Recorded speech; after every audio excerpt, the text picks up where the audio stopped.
6 अप्रैल 2026 का महाप्रयोग है। कोलकाता में मौलाना ब्रिगेड वर्सेज अंजनी सेना। रामनवमी का तनाव संयोग या प्रयोग। हर साल की तरह इस बार भी रामनवमी को लेकर पश्चिम बंगाल में एक बार फिर तनाव है।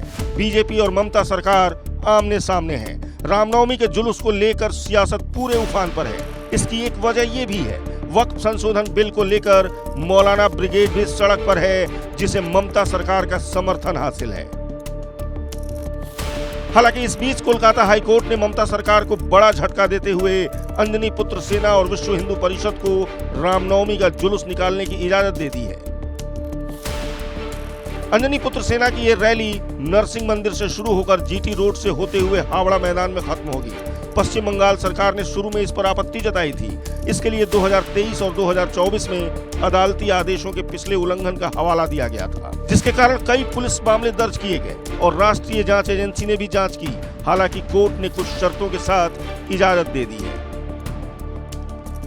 जुलूस में हथियार ले जाने की इजाजत नहीं है। जुलूस में शामिल होने वालों को पुलिस और प्रशासन के पास अपना पहचान पत्र जमा करना होगा। अंजनी पुत्र सेना और विश्व हिंदू परिषद को सुरक्षा के लिहाज से अलग अलग समय पर जुलूस निकालने की परमिशन दी गई है। इसके साथ ही जुलूस में लोगों की संख्या को भी सीमित कर दिया गया है। हम बार बार बोलते हैं, बंगाल में कोई भी प्रोग्राम करता है, पॉलिटिकल हो चाहे धार्मिक हो, कोर्ट से परमिशन लेना पड़ता है। यहाँ की सरकार पुलिस परमिशन नहीं देता है। इसलिए रामनवमी के जो प्रोग्राम है, पूजा है, शोभा यात्रा है, वो हिंदू समाज अपना ट्रेडिशन के अनुसार करेगा।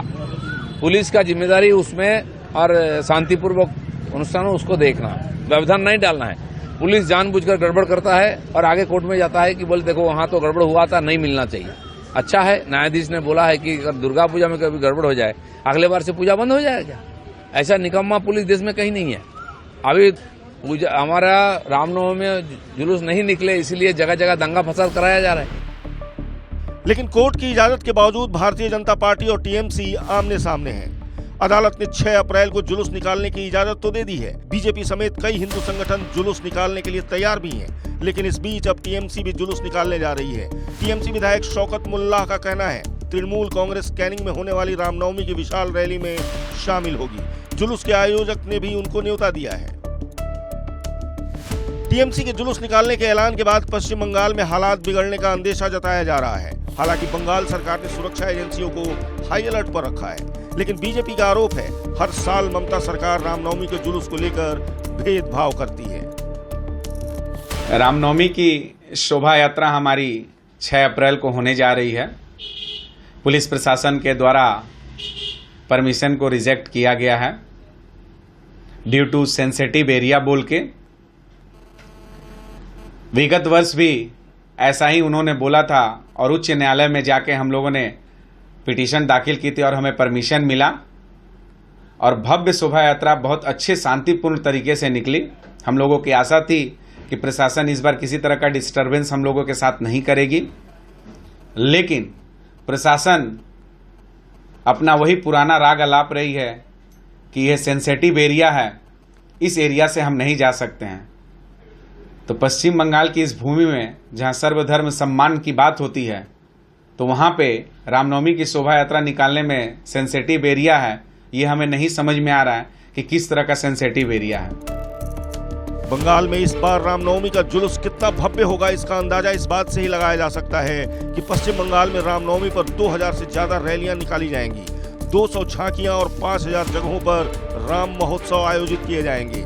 60 शोभा यात्राएं तो अकेले कोलकाता में ही निकालने की तैयारी हो रही है। बीजेपी दावा कर रही है, रामनवमी की रैलियों में पूरे राज्य में करीब 1.5 करोड़ हिंदू हिस्सा लेंगे। यह हमारी कॉन्स्टिट्यूशन राइट है, धर्म पालन करना। ये रोक रहा है, इलीगल काम कर रहा है ममता जी का इशारा में पुलिस, इसलिए हाईकोर्ट का दर्जा खटखटाना पड़ रहा है। हर इश्यू में हाईकोर्ट में, सुप्रीम कोर्ट में जाना पड़ रहा है। ये हाईकोर्ट ने कॉन्स्टिट्यूशन को प्रोटेक्शन दिया है। आर्टिकल 25 से 28 देख लीजिए। हमारी रिलीजियस परफॉर्मेंस करने का पूरा अधिकार है, छीनने का कोशिश कर रहा है ममता पुलिस। इसलिए हाईकोर्ट जो verdict दिया है विद इन कॉन्स्टिट्यूशन दिया है।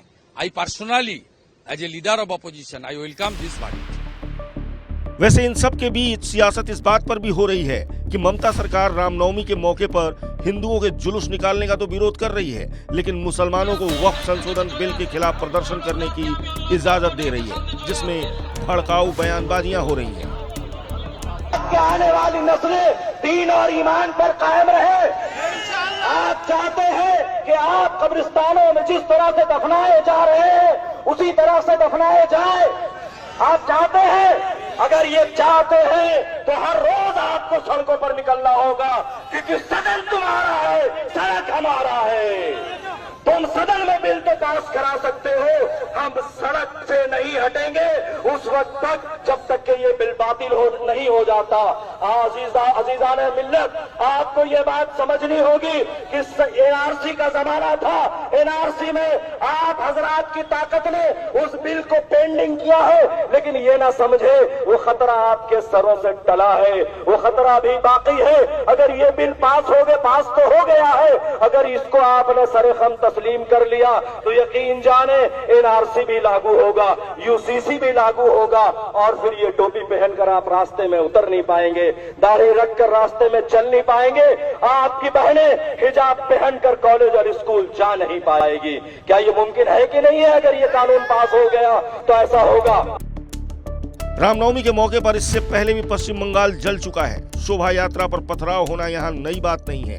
ऐसा लगता है जैसे पश्चिम बंगाल हिंदुओं पर हमले का एपिसेंटर बन चुका हो। लेकिन इस बार कोलकाता हाई कोर्ट से ममता सरकार को बड़ा झटका लगा है। अब जब जुलूस निकलेगा तो कोई अप्रिय घटना न घटे, ये देखना सरकार की जिम्मेदारी होगी। यही वजह है पूरे राज्य में सुरक्षा व्यवस्था सख्त की जा रही है। संवेदनशील इलाकों में 29 IPS अफसरों की तैनाती की गई है। अकेले कोलकाता में 5000 पुलिस कर्मियों की तैनाती का आदेश दिया गया है।